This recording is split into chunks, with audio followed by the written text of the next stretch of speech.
So the army police stopped and checked our car, and he saw the Bible and he asked for one. So he had been a new believer and he never had a Bible. So I gave him a Bible and I took a picture with him just in the highway. Welcome to the AsiaLink podcast. I'm your host Jim Gourlay, and we're delighted you've taken time to find out about Asia and the mission of God to reach all the nations. AsiaLink exists to reach the unreached of Asia with the gospel of Christ. We do this by supporting, training and encouraging Asian believers to share the powerful gospel of Jesus within their own cultures. This is episode 9. In this episode, you'll hear again from our partner in a Hindu majority country. He shares his ministry to equip the next generation of leaders and why it's so important. I began by asking about the current ministry situation. We have a couple of new prayer points for our ministry. And one is the discipleship program. We want to disciple young, new generation youths, especially youths in the ministry. Disciple them in the good teaching, and then if we can find somebody to develop them into a minister, evangelist or church planter. That's one thing, because Nepali churches they do not have any discipleship program inside the churches. You come to the church and you listen to the same sermon the 20 years old believer listens and they cannot understand. So there is no discipleship program. That's why many people they are backslided after a couple of years after they join the church. I have seen many times because of the lack of proper biblical basic knowledge. And many youths are leaving the church. So that's a big problem in Nepal. So that's why we want to do the discipleship training 3 months every year during the monsoon where we cannot travel. We would like to bring them up from all over the country just in the beginning of the monsoon, and in the whole monsoon season, 3 months they stay with us. We teach them and we train them. And if somebody is capable, then we try to encourage them into ministry. That's one aspect. And next prayer points is we want to see there are 7 provinces in Nepal. We want to see at least one evangelist, full-time evangelist in every province. So we have been praying about it. That's the true aspect of our ministry right now. And in regular, what we have been doing is teaching, trying to teach and give resources, good resources to the pastors and leaders all over Nepal. Some good books for them to read, and we try to meet them every 2 months in different areas. We go to them where they are, and so that many people can join the teaching, and we try to help them in the evangelism. So it's very busy schedule for us. And this is the biggest need right now. People are hungry, leaders, pastors are hungry for the teaching, because in the churches there are problems because of the lack of the biblical teaching, biblical understanding. And because the pastors are not much educated, they hadn't been to the Bible college or Bible school. So they need the teaching and training regularly. So our idea is to go to them, rather invite them to the cities. Sometimes we invite them to the cities, but it's more effective when we go to them. That way we can meet more people and then spend more time with them. And they don't have to leave their family and flocks and their farming. How long would you usually spend with them when you go out to them into the villages? Would you spend a week there, 2 weeks? Just 1 week in one place, around a week. Yeah. Because they're all the time they're busy. They cannot give you more time, There's always something going on in their farming life. Yeah. So, the animal is pregnant and needs to give birth, or the weeds need to be done in the field. The cow needs milking. Yes. What else do we in the West need to know about being a Christian in your country? I've been discipling 2 people right now, and I was talking to them about, do you realize that we are in such a minority And now, even so, then God has given us such a freedom. We can go to church, we can we meet each other, talk about God and Bible, and even go to preach the gospel. Do you realize God has given us such a big freedom? In if they are against us, they can kill us at any moment.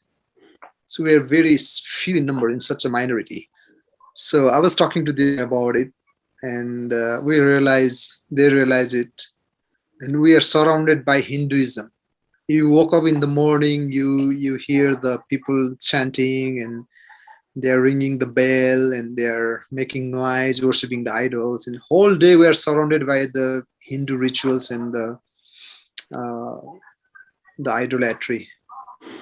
But God has given, we're such used to with it now, we don't care. We're surrounded, we're oppressed spiritually, but God has sustained us in our country, Christians, I would say. God has given us freedom. So we're really happy about it. We're grateful to God because He has given us the wide open window. Even the government has made such a strict rule. Even now, God has given us open doors to travel, to carry the literature, print the literature, hold the training seminars, do the churches. So it's a real work of God. But being a Christian is really tough sometimes. You're discarded by your own family. Sometimes you are kicked out of their village. Yeah. Sometimes they do not let you go get the drinking water. It can be anything. If you're Christians, then you are out of your own household, your relatives, you're out of that. Yeah, it's a big problem in Nepal, but still God is working and bringing them into His church. Do you have enough literature? Do you have enough Bibles in Nepal? Do the churches, if you're in a church, do you typically have your own Bible if you're a reading person, or is it difficult to get Bibles in Nepalese? In the cities, they have the believers have Bibles, but not in the villages. Some people, they do not have Bibles. That's why we carry all the time new Bibles with us. Sometimes New Testaments, and sometimes every time we carry the whole Bible. And every time I find someone to give it to. Yeah. So we always carry some Bible. One one time one in our highway is we have to drive through the national parks, and the army police, they check our vehicles. So once I have my literature and Bibles in my back seat of the car. So I put it handy, so in case I have to give to somebody. So the army police stopped and checked our car, and he saw the Bible and he asked for one. So he had been a new believer and he never had a Bible. So I gave him a Bible and I took a picture with him just in the highway. So you never know. In the villages, there are no Bibles. Even though they have money, there is no place to buy it. So last year, November, we went to a very far, very remote area in the Midwest part of the country. I saw many people, they don't have a Bible, and one lady invited us for food in her house, and she didn't have a Bible. Like, they have a good business, they make money, but they don't have a Bible. So I gave one to her. I had a new Bible, so I will always carry a couple of Bibles with me while I go to the mountains, so that I can give it to somebody. So there are cases people don't have the Bible. Even in Kathmandu, I gave one. Last year, I gave one to elderly lady. A reading glass, a pair of reading glass, and a new Bible, because she didn't have one. Even in Kathmandu. She didn't have glasses. Yeah, she needs the reading glasses to read the Bible. So she didn't have one. So I had one that remained left over from our medical camps. We're driving through the national park, and it was second biggest Hindu festival. And the army police stopped us. We were driving through the national park, and he stopped us. He was asking, our friend has to go to observe the festival. Can you give him a ride? I said, okay, yeah. So we had picked up another lady, because somebody asked, yeah, in two places. In one places, the police asks us to give ride to a lady, and then second, the army police asks us to. So we have two people in our car, and we're preaching the gospel for almost 1 hour, and it was good. We gave the track to the army police who stopped us, and then also to the person who rode with us. So there are always opportunities if we are ready. Then God give us the opportunities to preach the gospel. Great.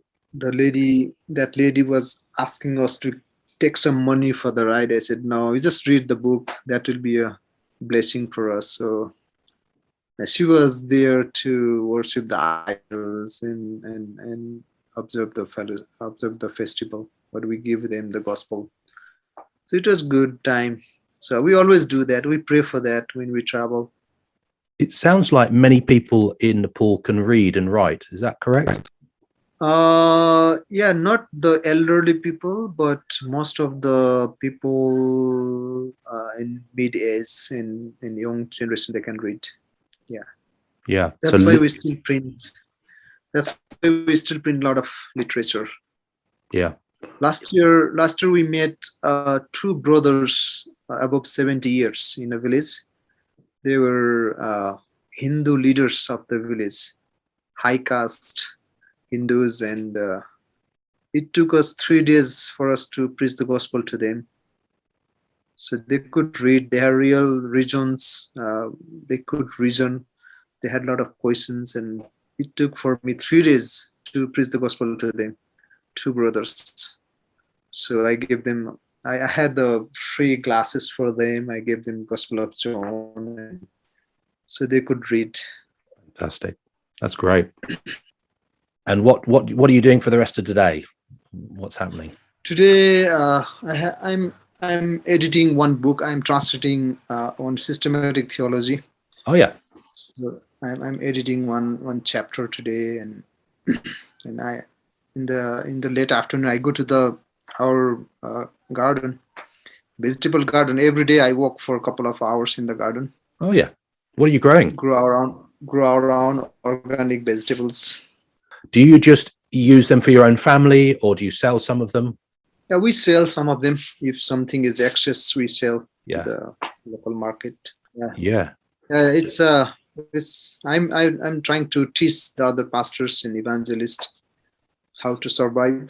So we work and they see us working. So I train them. That's a part of the training also. Yeah. Yeah. And which systematic theology are you editing? I'm translating Borkhoff's. Yeah, Louis Berkhoff's. Yeah. Borkhoff's systematic theology. So it's my part-time job, translation. Yeah. So in Nepal, the Presbyterian group, they asked me to translate. So I'm translating slowly. Now 2 chapters to go, almost done. Oh wow, it's a big book. It's a big book, almost 800 pages. I think he's got a Dutch background, so it's slightly unusual English. It's not the easiest English. No, it's very tough. It's very tough. Thank you for listening to the Asia Link podcast. Don't forget to subscribe and share with friends. If you like this podcast, please leave us a 5-star review and join us again next time.